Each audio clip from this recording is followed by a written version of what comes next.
tedduɓe daroɓe ayaw pindi tv jam wale mon bandiraɓe musidɓe tedduɓe ɓe hiɗiɓe daroɓe ayaw pindi tv min calmini on min juuri mon min ñaguimon duwaw min neldi on duwaw min mbi on bisimilla moɗon eɗo mbiɗo meɗen jeyandiyeji subaka hande o ɗo ete Bowol Dakar. alkamisa nogas e tati lewru avril hitande ujunnaje ɗiɗi e nogas e jeegom ɗo ete e Bowol Dakar ene hawri e ñalawma jeegoɓijo bisimilla moɗon e rubina moɗon jayndiyeji eɗen puɗɗoro e jayde enquête quotidien kam musidɓe jandiyankoɓe ɓe garti kono e Macky Sall gonɗo ɗo ete hoorejo leydi Sénégal gonɗo e ɗaɓɓade gam yidde muɗum ardade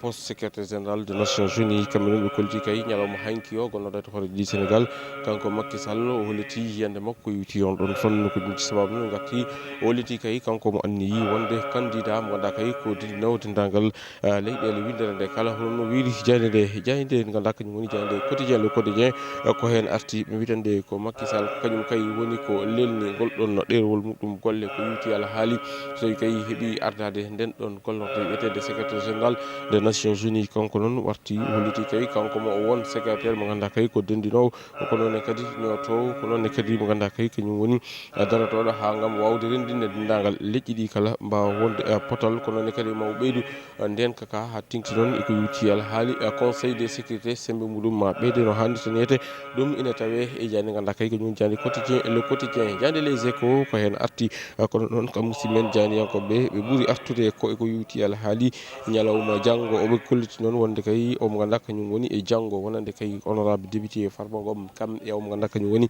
e Pape Malick Ndour ɓe kolliti kay kamɓe ɓeɗo ɗiɗo kala noon e oɗo talata garowo ɓe ganni huccodirde e ñawoɓe holno ɓe wiiri kam musidmen janiyankoɓe ko ɗum ji sababu noon ɓe garti e Macky Sall mo ganduɗa kay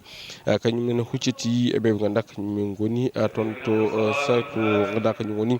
secrétaire général des Nations Unies arti noon eko yuti alhaali padale kam e podoje ɗe o jogui ko yuti on ɗon fannu ɗum ina tawe e jayde les échos jayde la tribune quotidien ko en arti ɓe mbitande ko Macky Sall oɗo saaha kay woni e ko ganduɗa kay kañum woni e deccinde hakkillaji hono no wiiri ɓe ganduɗa kañum goni communauté international saabu ɗum holliti so tawi kay o suɓama e dow gartingo on ɗon poste secrétaire général des Nations Unies omani wadde toon golle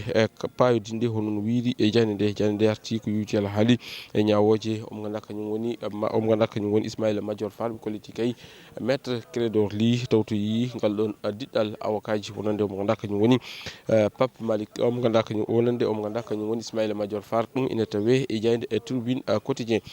jayde ganduɗa kañum woni jayde point acti kamɓe noon ɓe garti ko yuti ala haali e candidature Macky Sall ko yuti e on ɗon poste secrétaire général des Nations Unies kam sime janiyankoɓe noon ɓe garti ɓe kolliti kay wonande oɗo saaha joni kanko mo ganduɗa kañum woni gonnoɗo to hoorejo leydi Sénégal Macky Sall ndemon daari e darde gam wawde wonde on ɗon secrétaire général des Nations Unies ko ɗum ci sababu noon ñalawma hanki o kanko Macky Sall caggal on ɗon caggal ganduɗa on ɗon oral mo ganduɗa kay o waɗi ɗum kanko noon warti ko yuti ala haali ɗen ɗon pandal ɗe ganduɗa kay kanko Macky Sall omo jogui ɗum ko yuti on ɗon fannu ɗum ina tawe e jande rutanima Farba Ngom kam e Pape Malick Ndour ɓe kolliti kay wonande ko yuti e alhaali e janggo mabɓe ɗum ɗonne kadi jogori wonde ko oɗo talata garowo holno wiiri e jande nde ƴeewoyen jande républicain kam musidɓe janiyankoɓe ɓe garti koye hoorejo leydi ɗi Bassirou Diomaye Diakhar Faye mo ganduɗa ina anni wadde jillu ete nder diwan mo Kolda ko ɗum ji sababu ɗum ɓe kolliti oɗo saaha kay